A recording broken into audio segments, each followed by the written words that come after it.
जर तुमचे केस खूप जास्त प्रमाणावरती गळत असतील, खूप जास्त कोरडे झाले असतील, ड्राय झाले असतील आणि सोबतच फ्रीझी झाले असतील, तर माझ्यावरती विश्वास ठेवून तुम्ही मी सांगितलेली ही घरगुती रेमेडी वापरायला सुरुवात केली तर तुम्हाला खूप छान असे रिझल्ट भेटतील। पण माझ्यावरती विश्वास ठेवा आणि आपला हा व्हिडिओ जर तुम्ही शेवटपर्यंत व्यवस्थित पाहिला आणि त्यानुसार फॉलो केला, सोबतच 15 दिवस सतत तुम्ही ही रेमेडी जर तुमच्या केसांवरती ट्राय केली तर मी तुम्हाला 100% गॅरंटी देते तुमचे देखील केस माझ्यासारखेच लांब, दाट आणि मजबूत होतील।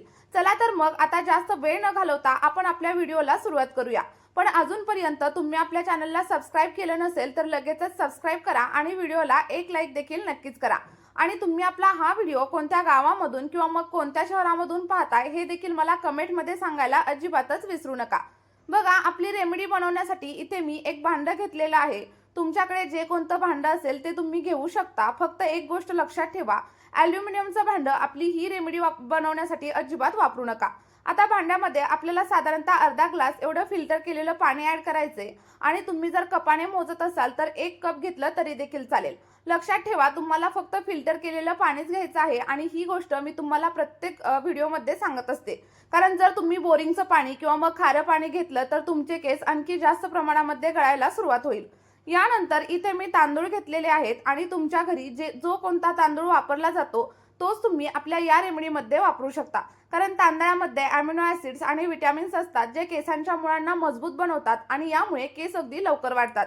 तांदूळ आपल्या स्कॅल्पला पोषण देतात, ज्यामुळे जर तुमचे केस पातळ असतील तर ते मजबूत होतात आणि गळणं देखील कमी होतं। केस अगदी सिल्की आणि शायनी बनतात कारण राईस वॉटर हे केसांवरती नैसर्गिक कंडिशनर प्रमाणे काम करत असतं। जर तुमचे केस खूप जास्त फ्रीझी आणि रफ झाले असतील तर आपली ही रेमेडी तुम्ही एकदा नक्की वापरून बघा। इथे मी साधारणतः 2 चमचे एवढा तांदूळ आपली रेमेडी बनवण्यासाठी घेतलेला आहे आणि त्यानंतर व्यवस्थित असा मिक्स करून घ्या। त्यानंतर दुसरी गोष्ट आपल्याला इथं घ्यायची आहे आणि ते म्हणजे मेथीदाणे। आणि हे आपल्या घरात सहज अवेलेबल असतात। यामध्ये प्रोटीन आणि निकोटिक ॲसिड असतं जे केसांच्या मुळांना मजबूत बनवतं आणि केस गळणं देखील कमी करतं। म्हणजे आज मी तुम्हाला जी रेमेडी दाखवणार आहे त्याने तुमचे केस अगदी सिल्की, सॉफ्ट आणि शायनी होतील, सोबतच लांब होतील, दाट होतील आणि गळणं देखील पूर्णपणे थांबेल। मेथी आपल्या स्कॅल्पमधील ब्लड सर्क्युलेशन सुधारते, ज्यामुळे केस वेगाने वाढतात आणि जर तुम्हाला डॅन्ड्रफची किंवा मग खाजेची समस्या असेल तर ती देखील कमी होते। कारण यामध्ये अँटी फंगल गुणधर्म असतात जे आपलं स्कॅल्प स्वच्छ ठेवण्यासाठी हेल्प करत असतात। मेथी तुमचे केस अगदी स्मूथ, शायनी बनवते आणि म्हणूनच आपली ही रेमेडी तुम्ही नक्की एकदा वापरून बघा। इथं मी रेमेडी बनवण्यासाठी साधारणतः 1.5 चमचा एवढा मेथीदाणा ऍड केलेला आहे। त्यानंतर इथे मी साधारणतः 1 चमचा एवढी चहापत्ती याच्यामध्ये ऍड केलेली आहे। तुमच्या घरामध्ये जी चहापत्ती उपलब्ध असेल ती तुम्ही इथं वापरू शकता। आणि या तिन्ही गोष्टी जेव्हा एकत्र येतात तेव्हा आपल्या केसांवरती खूप छान असे रिझल्ट मिळतात। चहापत्ती आपल्या केसांना नैसर्गिक रंग देते, ज्यामुळे आपले केस अगदी डार्क होतात आणि चमकदार होतात। कारण यामध्ये अँटीऑक्सिडंट असतात जे आपल्या केसांच्या मुळांना मजबूत करतात आणि हेअर ग्रोथ वाढवत असतात। यामुळे आपल्या केसांमधील ब्लड सर्क्युलेशन सुधारतं आणि केसांची वाढ देखील जलद गतीने होत असते। त्यानंतर बघा, आपल्याला सगळं काही मिश्रण गॅसवरती ठेवायचं आहे आणि अगदी 10 ते 12 मिनिटांसाठी व्यवस्थित असं उकळून घ्यायचं आहे। सुरुवातीला गॅसची फ्लेम थोडीशी हाय ठेवा आणि जेव्हा आपल्या या सिरमला उकळी यायला सुरुवात होईल तेव्हा फ्लेम अगदी लो करा किंवा मग मीडियम करा आणि त्यानंतर 7 ते 8 मिनिटं व्यवस्थित असं शिजवून घ्या। आपली रेमेडी बनवायला जास्त वेळ अजिबात लागत नाही आणि चहापत्ती आपण याच्यामध्ये वापरल्यामुळे पाणी थोडंसं वर येऊ शकतं, त्यामुळे तुम्हाला सतत याला हलवत राहायचं आहे। बघा, अगदी 7 दिवसांमध्येच तुम्हाला याचे खूप छान असे रिझल्ट भेटतील आणि एकदा का पाण्याला उकळी आली की नंतर जास्त हलवण्याची वगैरे देखील गरज लागणार नाही। मध्ये मध्ये तुम्हाला थोडंसं हलवत राहायचं आहे। आणि जेव्हा तुमची इथं मेथीदाणा व्यवस्थित असा फुगायला लागेल आणि आपण घेतलेलं पाणी अर्ध राहील तेव्हा समजून जायचं की तुमचं जे काही सिरम आहे ते इथं तयार झालेलं आहे आणि त्यावेळी तुमचे तांदूळ देखील तुम्हाला थोडेसे फुगलेले दिसतील। अशा वेळी आपल्याला काय करायचंय तर गॅसची फ्लेम बंद करायची आणि आपलं जे काही मिश्रण आहे ते थंड होण्यासाठी तसंच ठेवून द्यायचं।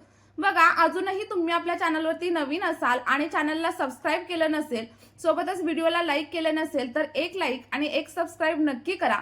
कारण यामुळे मला वेगवेगळे व्हिडिओ घेऊन येण्यासाठी खूप जास्त प्रमाणामध्ये प्रोत्साहन मिळत असतं। तर आता इथं तुम्ही बघू शकता आपलं जे काही सिरम आहे ते अगदी 90% रेडी झालेलं आहे आणि जेव्हा तुमचं देखील सिरम अशा प्रकारे रेडी होईल, तुमच्या पाण्याचा रंग देखील खूप जास्त डार्क होईल आणि तेव्हा आपल्याला गॅसची फ्लेम पूर्णपणे बंद करायची आहे। आणि लक्षात ठेवा, आपलं जे काही सिरम आहे ते पूर्णपणे थंड झाल्यानंतरच केसांवरती अप्लाय करा। कारण गरम असताना केसांवरती कोणतीच गोष्ट अप्लाय करू नका. जर तुम्ही असं केलं तर तुमची केस गळती जास्त प्रमाणामध्ये वाढू शकते. आता बघा, थंड झाल्याच्या नंतर आपल्याला सगळं काही सिरम एका सेपरेट बाउलमध्ये व्यवस्थित असं गाळून घ्यायचं आहे. गाळण्यासाठी तुम्ही एखाद्या कॉटनच्या कापडाचा वापर करू शकता किंवा मग माझ्याप्रमाणे एखाद्या गाळणीच्या साह्याने देखील तुम्ही सिरम गाळून घेऊ शकता. आणि गाळल्याच्या नंतर वरती जे काही मेथी दाणा आणि सोबतच तांदूळ शिल्लक राहतात ते फेकून वगैरे देऊ नका. तर तुम्ही आता हेअर पॅक बनवून देखील केसांवरती नक्कीच अप्लाय करू शकता. बघा, इथं आपलं सिरम रेडी झालेलं आहे आणि हे तुम्ही एखाद्या कॉटनच्या साह्याने किंवा मग स्प्रे बॉटलच्या साह्याने तुमच्या केसांवरती नक्कीच अप्लाय करू शकता. आणि जर का तुमचे केस खूप जास्त प्रमाणामध्ये कोरडे असतील, ड्राय असतील आणि फ्रीझी असतील, सोबतच तुम्हाला जर स्प्लिट एंडची खूप जास्त प्रमाणामध्ये समस्या असेल, तर तुम्ही याच मिश्रणामध्ये ॲलोवेरा जेलचा देखील नक्कीच वापर करू शकता. कारण ॲलोवेरा जेल आपल्या केसांना हायड्रेट ठेवण्यासाठी आणि केसांवरती चमक आणण्यासाठी खूप जास्त प्रमाणात फायदेशीर असतं. आता ॲलोवेरा जेल जर तुम्ही याच्यामध्ये टाकलं तर व्यवस्थित असं मिक्स करून घ्या आणि मिक्स केल्याच्या नंतर आपलं सगळं काही मिश्रण एखाद्या स्प्रे बॉटलमध्ये ट्रान्सफर करा. कारण आपण जेव्हा स्प्रे बॉटलचा वापर करतो तेव्हा आपल्याला हे सिरम लावणं खूप जास्त सोपं जातं. आणि जेव्हा तुम्हाला केसांवरती सिरम अप्लाय करायचं आहे तेव्हा केस व्यवस्थित असे कॉम्ब करून घ्या आणि पार्टिशन करा आणि त्यानंतर स्कॅल्पवरती स्प्रे अप्लाय करा. तुम्ही जेवढं व्यवस्थित लावाल तेवढा जास्त चांगला रिझल्ट तुम्हाला मिळेल. आणि एक गोष्ट लक्षात ठेवा, सिरम अप्लाय करताना केसांमध्ये तेल लावलेलं वगैरे अजिबात नसावं, नाहीतर आपली ही रेमेडी तुमच्या केसांवरती व्यवस्थित काम देखील करणार नाही. आणि जर तुमचं सिरम थोड्याफार प्रमाणामध्ये शिल्लक राहिलेलं असेल तर तुम्ही केसांच्या लांबीवरती देखील नक्कीच अप्लाय करू शकता. असं केल्यामुळे जर तुम्हाला स्प्लिट एंडची समस्या असेल किंवा मग ड्राय फ्रीझी हेअरची समस्या असेल तर ते सगळं काही कमी होईल आणि तुमचे केस अगदी सिल्की, स्मूथ आणि शायनी होण्यासाठी हेल्प होणार आहे. बघा, सिरम अप्लाय केल्याच्या नंतर तुम्हाला अगदी 5 मिनिटं हलक्या हाताने स्कॅल्पवरती मसाज करायचा आहे.